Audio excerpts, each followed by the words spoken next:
In early 1942, while Japan celebrated its rapid victories across the Pacific, one man stood apart from the triumphal mood gripping the nation. Admiral Isoroku Yamamoto, commander of the Imperial Japanese Navy's combined fleet, did not share the optimism of politicians or the confidence of army generals. Instead of celebrating conquest, Yamamoto analyzed production numbers, shipping capacity, fuel reserves, and industrial output. What he saw terrified him. Japan had won battles, but it had awakened a giant whose strength it could not match. Yamamoto understood that modern war was no longer decided by bravery alone. It was decided by factories, oil fields, and logistics. In these areas, the United States possessed overwhelming superiority. Yamamoto had lived in America, studied its economy, and traveled through its industrial cities. He had witnessed endless assembly lines, massive steel production, and a workforce capable of scaling output beyond imagination. To him, the war Japan had started was a race against time, and Japan was already behind. Every ship lost, every pilot killed, would be irreplaceable. America, however, could replace losses faster than Japan could count them. This realization haunted Yamamoto from the very first day of the war. Unlike many of his contemporaries, Yamamoto was not shaped solely by Japanese military doctrine. He had studied at Harvard University and served as a naval attaché in Washington, where he observed American society up close. He learned English fluently and developed a deep respect for American industrial power. Yamamoto once remarked that America was a nation that could outproduce the world. This insight made him an outsider within Japan's militaristic leadership. While others believed spiritual strength would compensate for material shortages, Yamamoto knew that steel, oil, and aircraft ultimately determined victory. His outspoken warnings angered hardline nationalists who believed Japan was destined to dominate Asia. Yamamoto's opposition to war with the United States was so strong that he received death threats from extremist factions. The government feared that assassins might target him, so he was kept at sea, aboard battleships, rather than in Tokyo. Yamamoto did not fear death, but he feared strategic blindness. He believed Japan could dominate the Pacific for 6 months, perhaps a year, but beyond that point, the balance would turn decisively against them. His greatest fear was not defeat in battle, but defeat by a risk. Despite his opposition, Yamamoto understood political reality. Once war became inevitable, he resolved to strike first and strike hard. If Japan could not win a long war, then it must cripple America at the beginning. This logic led directly to the attack on Pearl Harbor. Yamamoto never believed Pearl Harbor would win the war outright. Instead, he viewed it as a necessary gamble to buy time. The objective was to destroy the U.S. Pacific Fleet, shack American morale, and force Washington to negotiate. The attack was meticulously planned and brilliantly executed. On December 7, 1941, Japanese aircraft devastated the harbor, sinking or damaging numerous battleships and killing thousands. To the world, it appeared as if Japan had achieved a decisive victory. Celebrations erupted across Japan, but Yamamoto felt unease rather than triumph. As reports came in, one detail stood out with chilling clarity. The American aircraft carriers were not present. They had escaped destruction. For Yamamoto, this meant the heart of American naval power was still beating. Battleships were no longer the decisive weapon of modern warfare. Aircraft carriers were. The absence of American carriers at Pearl Harbor was not merely unfortunate. It was catastrophic. Yamamoto understood that carriers represented mobility, reach, and offensive power unmatched by any other naval asset. As long as those carriers remained operational, Japan's victories were temporary. They could strike supply lines, attack distant bases, and slowly erode Japan's fragile empire. Worse still, American pilots would gain experience while Japan's elite aviators, trained over many years, were irreplaceable. Yamamoto now found himself trapped by his own strategy. He had initiated a war he never wanted, achieved a victory that was incomplete, and now faced an enemy whose strength would grow with every passing month. This realization weighed heavily on him. He knew Japan had to force a decisive confrontation quickly. Delay meant defeat. The war had become a countdown, and time was not on Japan's side. Within Japan's leadership, Yamamoto's pessimism was deeply unpopular. Army leaders dismissed his concerns, arguing that Japanese spirit would overcome American industry. Naval officers debated competing strategies, Many focused on territorial expansion rather than decisive fleet engagement. Yamamoto rejected these ideas. He believed territory without sea control was meaningless. Islands could be retaken. Bases could be destroyed. Only the elimination of America's carrier force could secure Japan's position. Yamamoto's thinking marked a shift from traditional naval doctrine. He believed the future belonged to air power and carrier warfare. His goal became singular and obsessive.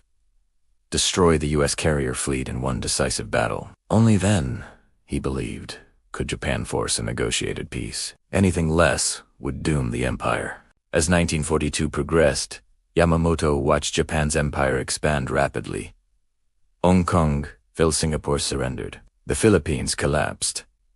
Japanese forces seemed unstoppable. On maps in Tokyo, Japan's territory stretched across the Pacific like an unbroken chain. But Yamamoto saw weakness beneath the surface. Supply lines were overextended. Fuel consumption skyrocketed. Maintenance demands increased. Every mile of expansion required protection. Ships and aircraft Japan could barely afford. The larger the empire grew, the more vulnerable it became. Yamamoto understood that America would not seek immediate confrontation. Instead, it would rebuild, train, and return stronger. The window for a decisive Japanese victory was closing fast. Yamamoto's fears intensified in April 1942 when American bombers struck Tokyo in the Doolittle raid. The physical damage was minimal, but the psychological shock was enormous. The Japanese public, long told the homeland was invulnerable, panicked. Military leaders were humiliated. Yamamoto saw the raid as proof that American carriers remained a deadly threat. If small bombers could reach Tokyo, then Japan's core was exposed. The raid confirmed his belief that decisive action was required immediately. Delay was no longer an option. From this moment, Yamamoto focused entirely on one objective: forcing the Americans into a decisive battle. He needed to lure their carriers into a trap where Japan's superior experience and coordination could destroy them. His solution was bold, risky, and controversial. He chose Midway Island. Midway was strategically vital, guarding the approaches to Hawaii. Yamamoto believed the Americans could not afford to lose it. An attack on Midway would compel the U.S. Navy to respond, bringing their carriers into range. Yamamoto was gambling everything on one battle. Many officers opposed the Midway plan. The operation required splitting Japanese forces across vast distances. Coordination would be complex. Surprise was essential. A single mistake could lead to disaster. Yamamoto dismissed these concerns. He knew Japan could not win by caution. Only boldness offered hope. The plan moved forward, despite internal resistance. Yamamoto believed that if he failed, the war was lost anyway. Midway was Japan's last chance to control the future. As preparations for Midway continued, Yamamoto remained calm outwardly, but deeply troubled inside. He understood that even victory might not be enough, but defeat would be catastrophic. The fate of Japan now rested on a single gamble. Unknown to Yamamoto, American codebreakers were already unraveling Japanese plans. The decisive battle he sought was approaching, but the balance of knowledge was shifting. The war Yamamoto feared, a long and grinding conflict of attrition, was about to begin. In the months following Pearl Harbor, Japan appeared unstoppable. Across Asia and the Pacific, Japanese forces advanced with speed that stunned the world. Hong Kong fell after bitter resistance. Malaya collapsed, and with it came the surrender of Singapore, an event that shocked the British Empire to its core. Over 80,000 Allied troops laid down their arms, marking the largest capitulation in British military history. In the Philippines, American and Filipino forces retreated under relentless pressure, eventually withdrawing to Bhutan and Korea. Japanese newspapers declared the collapse of Western power in Asia, presenting these victories as proof that Japan's destiny was assured. Maps printed in Tokyo showed a vast new empire stretching thousands of miles. To the average Japanese citizen, the war already seemed one. Confidence turned into arrogance. Military leaders began speaking openly of reshaping the world order. Few questioned whether Japan could sustain what it had conquered. Victory had come so quickly that caution was forgotten. The belief took hold that the enemy was weak, slow, and demoralized. This dangerous confidence would shape every decision Japan made in the coming months. Within the Japanese high command, success bred division rather than unity. The army and navy, long rivals, disagreed on what to do next. The army favored further expansion into China and Southeast Asia, believing land victories would secure resources and prestige. The Navy argued that control of the seas was paramount. Some officers proposed invading Australia to isolate it from American support. Others advocated pushing west into the Indian Ocean to cripple British supply lines. Each plan promised glory, but none addressed Japan's greatest vulnerability. Admiral Yamamoto watched these debates with growing frustration. He believed these ambitions ignored a fundamental truth.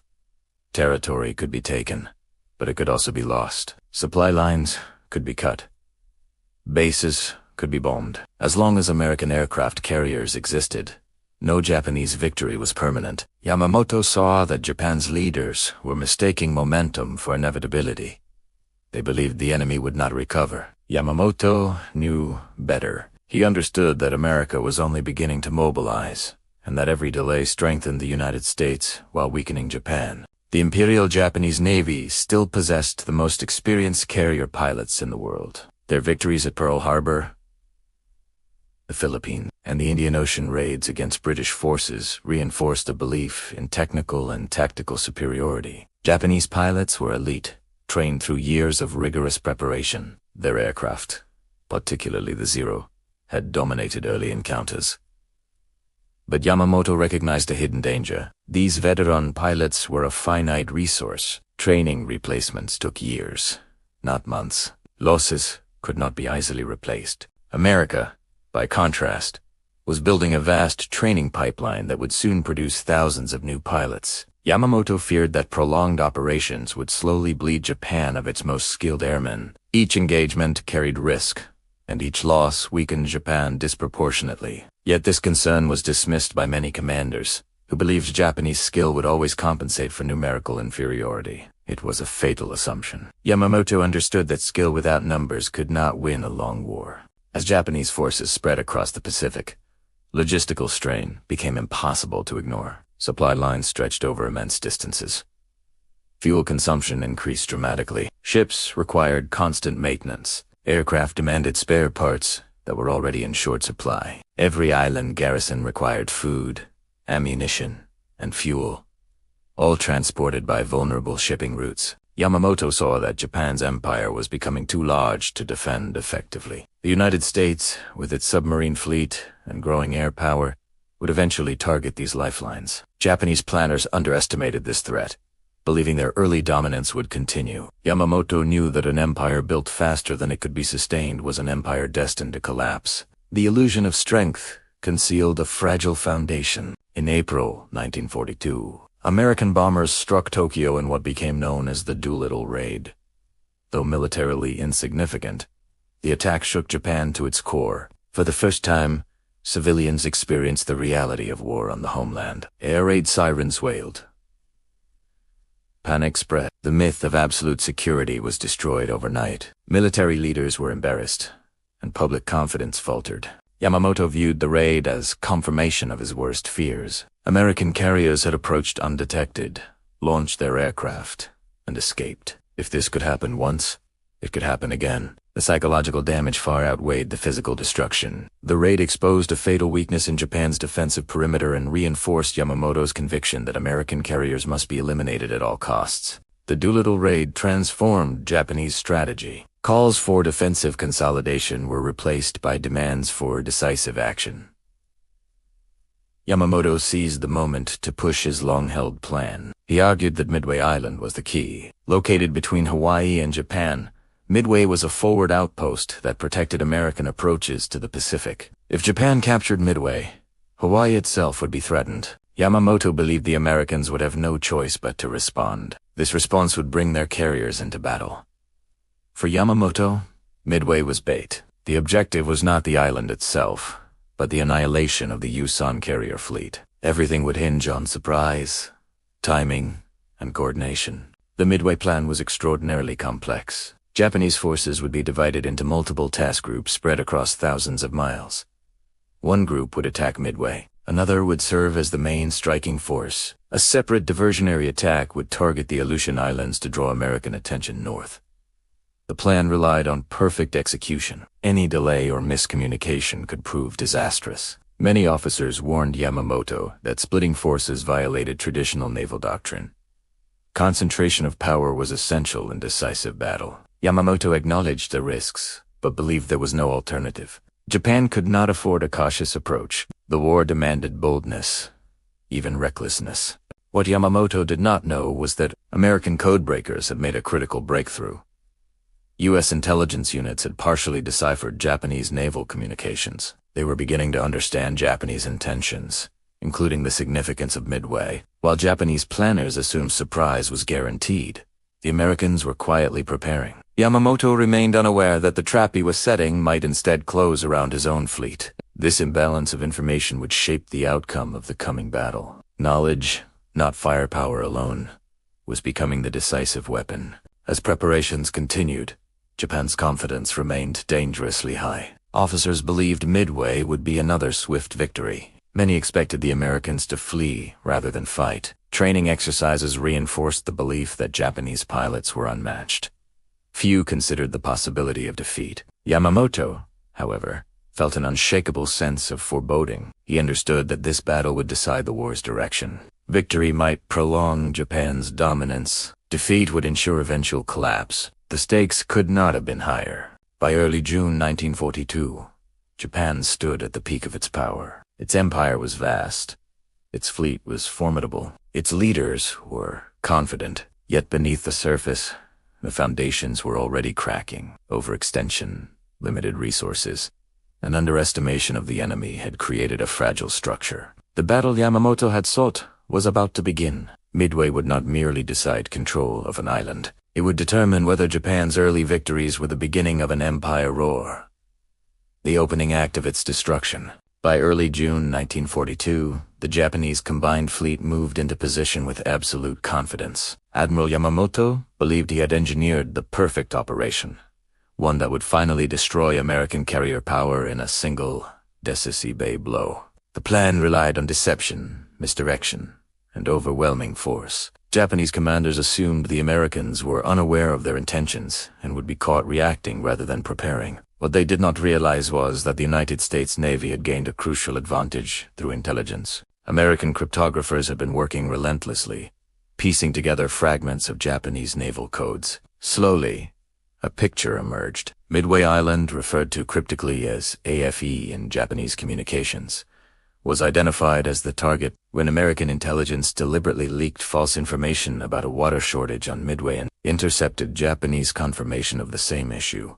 All doubt vanished. The Americans knew where the Japanese would strike and roughly when. While Yamamoto believed he was luring the enemy into a trap, it was the Japanese fleet that was sailing blindly toward danger. Admiral Chester W. Nimitz, commander of the U.S. Pacific Fleet, understood the gravity of the situation. His carrier force was outnumbered, his pilots less experienced, and his margin for error almost non-existent. Yet intelligence offered him something Japan lacked: foreknowledge. Nimitz positioned his carriers northeast of Midway, beyond the expected Japanese search patterns. There they waited in silence, radios quiet, decks cleared for battle. Every decision was calculated. Fuel was conserved. Aircraft were armed and rearmed. Repeatedly, pilots were briefed, not with optimism, but with realism. They were told this battle could decide the war in the Pacific. The atmosphere aboard the American carriers was tense, but determined. Unlike the Japanese, who expected victory, the Americans expected a fight for survival. On the morning of June 4th, Japanese aircraft struck Midway Island itself, causing damage but failing to neutralize its defenses. This unexpected resistance forced Japanese commanders into a fatal dilemma. Should they prepare a second strike against the island, or rearm their planes for anti-ship operations? As this debate unfolded, American scout planes spotted the Japanese carrier force. Messages crackled across American radios. The carriers were located. The race against time had begun. Japanese flight decks became scenes of chaos as aircraft were refueled, rearmed, and repositioned. Bombs lay scattered across wooden decks. Fuel hoses snaked between planes. In this moment of vulnerability, American dive bombers arrived from the clouds. What followed was one of the most decisive moments in naval history. In a matter of minutes, American dive bombers struck 3 Japanese carriers, igniting fires that could not be controlled. Explosions tore through hangar decks. Veteran pilots and irreplaceable aircraft were destroyed where they stood. A 4th carrier would be lost later that day. The Japanese Navy had suffered a catastrophic blow from which it would never recover. Yamamoto's worst fears had become reality. Japan had lost not only ships, but the core of its naval air power. The balance of the Pacific War shifted irrevocably. Midway was more than a tactical defeat. It shattered the illusion of Japanese invincibility. For the first time, Japan had lost the initiative. The empire could no longer dictate the pace of war. From this moment forward, it would react rather than advance. Though fighting would continue for years, the strategic tide had turned. The question now was where the Americans would strike next. The answer lay far to the south, in a chain of islands few had heard of before the war. The Solomon Islands. Even before the smoke cleared at Midway, Japanese forces were pushing southward, seeking to isolate Australian cut Allied supply lines. Their focus turned to the Solomon Islands, particularly Guadalcanal. There, Japanese engineers began constructing an airfield that would allow long-range bombers to dominate the region. If completed, this airfield would threaten Allied shipping routes and place northern Australia within striking distance. American intelligence detected the construction just in time. Despite limited resources and lingering uncertainty after Midway, Allied leaders made a bold decision. Guadalcanal would be seized. It would become the first major American ground offensive of the Pacific War. The plan was rushed, imperfect, and dangerously ambitious. Amphibious warfare on this scale had not been attempted by the United States in decades. Training was incomplete. Intelligence was fragmentary. Supplies were limited, yet delay meant disaster.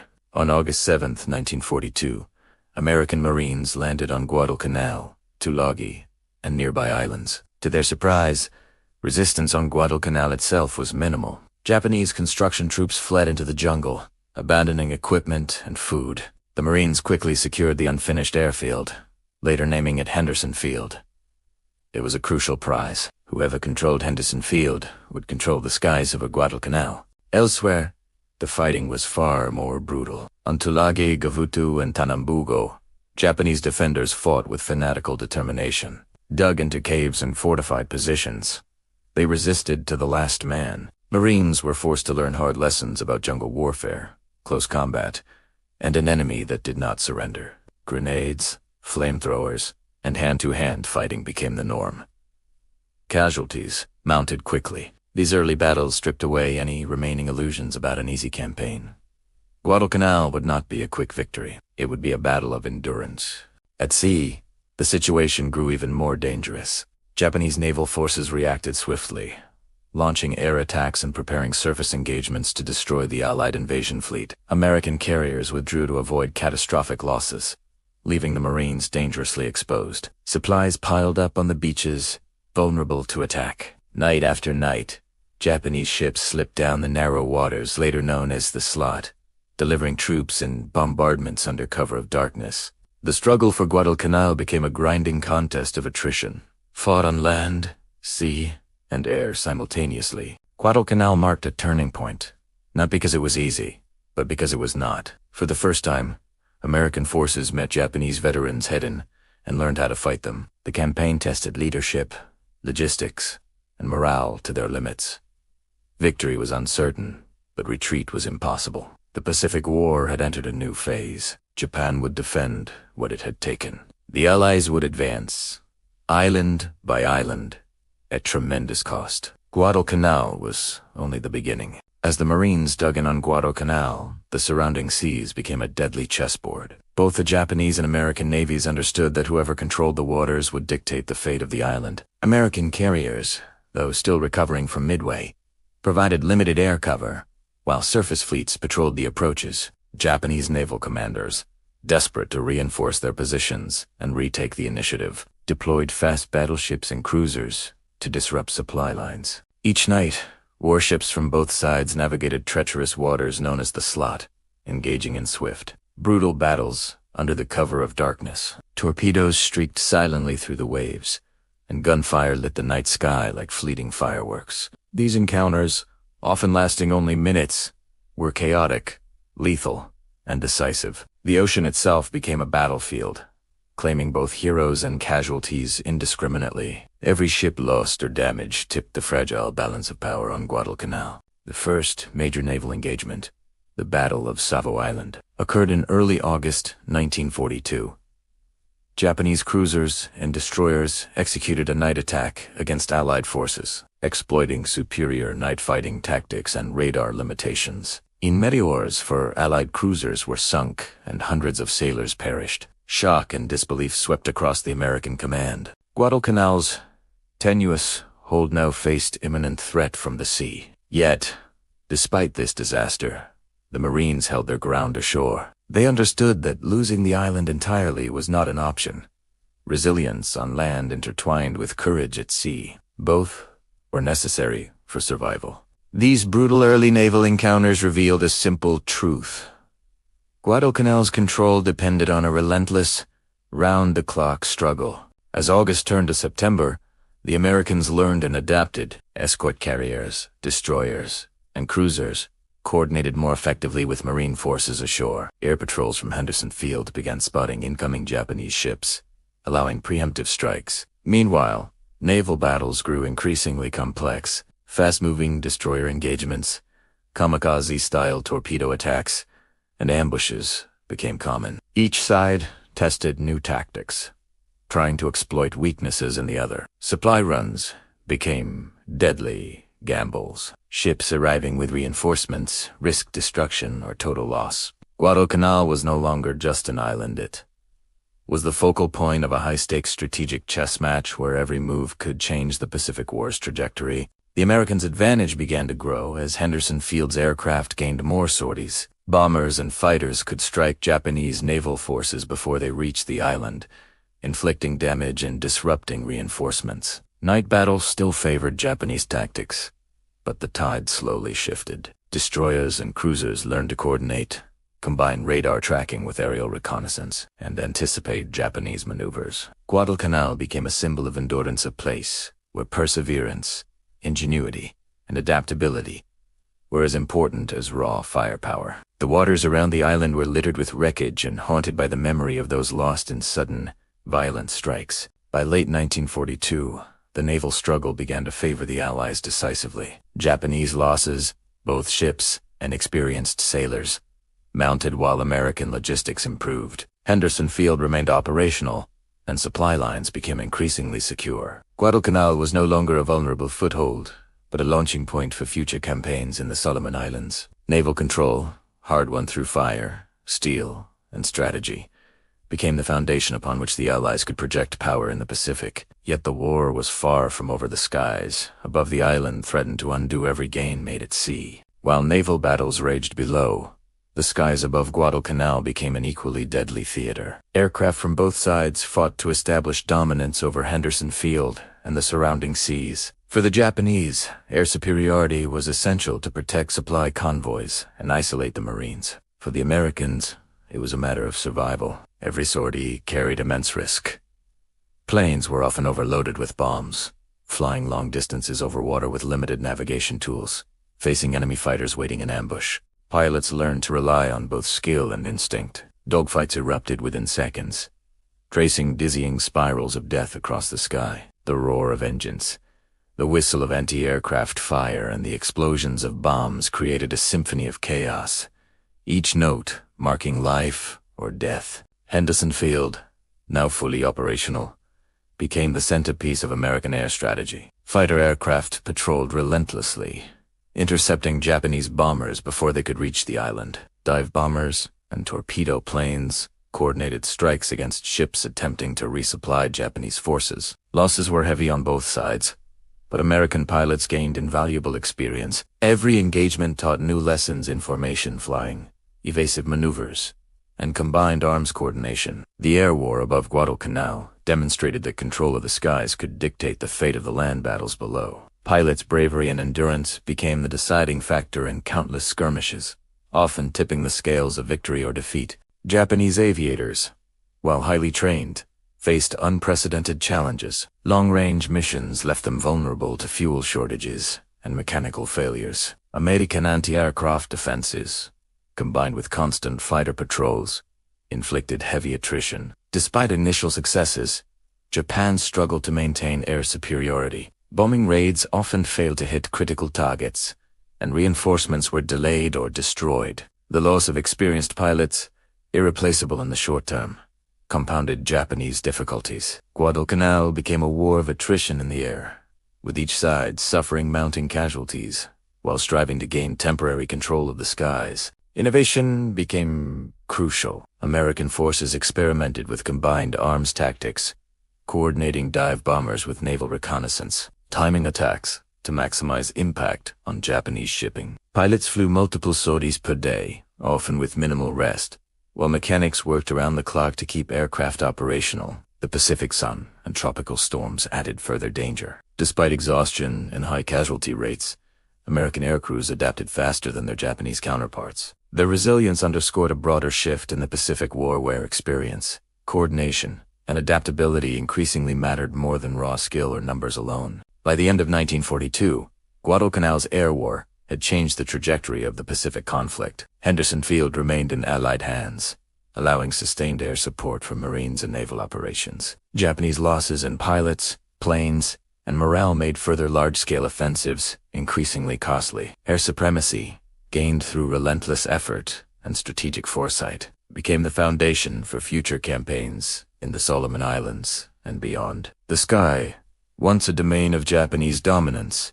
now belonged to the Allies, setting the stage for the island-hopping campaigns that would define the latter half of the Pacific War. As 1943 approached, Guadalcanal's fate hung by a thread. Months of brutal combat had exhausted both sides, yet the Marines, backed by Allied naval and air forces, were not ready to yield. Japanese forces, weakened by supply shortages and mounting losses, launched desperate counterattacks to regain lost ground. Nighttime engagements remained particularly deadly, as both sides attempted to exploit darkness and surprise. Marines fortified their positions with trenches, barbed wire, and makeshift artillery placements, anticipating Japanese infiltration attempts. Every hilltop, river crossing, and clearing became a potential battlefield, and the island itself seemed alive with tension, every rustle of foliage or distant explosion carrying the weight of imminent conflict. The decisive moments came during a series of coordinated Japanese assaults, known collectively as the Battle for Henderson Field. Soldiers clashed in ferocious, close-quarters combat, often relying on bayonets and hand grenades. Supply lines were constantly threatened, forcing Marines to ration food, ammunition, and medical supplies. Amid the chaos, individual acts of heroism emerged, small squads holding off overwhelming forces, medics risking everything to save wounded comrades, and snipers disrupting enemy advances with lethal precision. Air support proved critical. Fighter planes strafed advancing troops and bombers targeted Japanese reinforcements. Guadalcanal became a microcosm of the Pacific War, where endurance, tactical ingenuity, and sheer determination defined the outcome. By February 1943, Japanese resistance began to crumble. Exhaustion, attrition, and logistical failures made sustained offensives impossible. American forces, meanwhile, strengthened their positions and improved coordination between ground, air, and naval units. Every victory, no matter how small, contributed to the psychological advantage of the Allies. The combination of relentless pressure from the sea, skies, and land forced Japanese commanders to make the difficult decision to withdraw. Guadalcanal, once the focus of near-daily brutal clashes, transitioned from a contested battlefield to a secured Allied stronghold. Its capture symbolized a turning point in the Pacific War, shifting momentum decisively in favor of the Allies. The island's harsh terrain, tropical climate, and relentless combat had taken a tremendous toll on both sides. Disease, malnutrition, and exhaustion were as deadly as bullets and shells. Soldiers adapted to the environment, learning to navigate dense jungles, survive on limited rations, and anticipate enemy tactics. The integration of intelligence, reconnaissance, and supply management proved decisive. Guadalcanal was won not only through bravery but through meticulous planning and adaptive strategy. Its capture demonstrated the evolving complexity of modern warfare, where logistics, technology, and human endurance intertwined to determine victory. Guadalcanal's liberation was more than a military success. It was a psychological and symbolic triumph. For the Allies, it represented the first major step toward regaining the initiative in the Pacific. For Japan, the loss was a bitter realization of the growing imbalance in resources, technology, and strategic momentum. The lessons learned here: the importance of air superiority, coordinated multi-branch operations, and adaptive tactics would shape every subsequent campaign in the Pacific theater. Guadalcanal became a blueprint for the island-hopping strategy that would eventually bring the Allies closer to Japan's doorstep. With Guadalcanal secured, the Allies gained not just a foothold, but a strategic blueprint for the broader Pacific campaign. The island-hopping strategy, championed by Admiral Nimitz and other planners, aimed to bypass heavily fortified Japanese positions, instead seizing key islands to establish airfields and naval bases. These islands served as stepping stones toward Japan itself. Each operation required careful planning, intelligence gathering, amphibious assault rehearsals, naval bombardments, and coordination with air support. Logistics became the lifeblood of this strategy, as supply lines stretched across thousands of miles of open ocean. The success of Guadalcanal inspired confidence, proving that well-coordinated campaigns could overcome even the most entrenched enemy forces. The first wave of island-hopping campaigns targeted the Solomon Islands and New Guinea. Marines, soldiers, and sailors faced treacherous conditions: coral reefs, dense jungles, tropical diseases, and unpredictable weather. Japanese defenders, although often outnumbered, fought fiercely, using the terrain to their advantage. Every landing required precise timing, with naval bombardments, clearing paths, and air support suppressing enemy positions. Despite challenges, these campaigns built invaluable experience in amphibious warfare, demonstrating the importance of flexibility, coordination, and technological support, including landing craft, artillery, and air reconnaissance. Airfields on captured islands became critical hubs for Allied operations. From these forward bases, fighters and bombers extended their reach, providing cover for future assaults and interdicting Japanese supply lines. Naval support remained equally crucial. Carrier groups patrolled waters, intercepting enemy ships, and providing artillery cover. The synergy of land, sea, and air forces epitomized modern combined arms strategy. Each victory, though often costly, reinforced momentum, allowing the Allies to project power deeper into the Pacific. Japanese forces, meanwhile, increasingly faced the dual challenge of defending isolated positions and coping with overstretched supply lines. Psychological impact played a key role in the island-hopping strategy. Each captured island eroded Japanese morale while boosting Allied confidence. Soldiers and sailors carried the knowledge that every successful landing brought them closer to Japan's core territories. Japanese defenders, meanwhile, became increasingly isolated, cut off from reinforcements and resupply. The relentless pace of the Allied advance forced them into reactive, defensive postures. Guadalcanal had proven that even heavily fortified positions could be overcome, altering strategic calculations across the Pacific theater. By mid-1943, the island-hopping strategy had firmly shifted the balance of power. Allied forces were no longer reacting to Japanese initiatives, they were dictating the terms of engagement. Each new base enabled longer-range operations, tighter control of sea lanes, and enhanced air dominance. The campaign demonstrated a combination of tactical innovation, logistical mastery, and relentless perseverance. Guadalcanal's lessons, applied across the Pacific, accelerated the march toward Japan's inner defensive perimeter. The island-hopping strategy transformed the war from a defensive struggle into a sustained offensive, laying the groundwork for the climactic battles to come.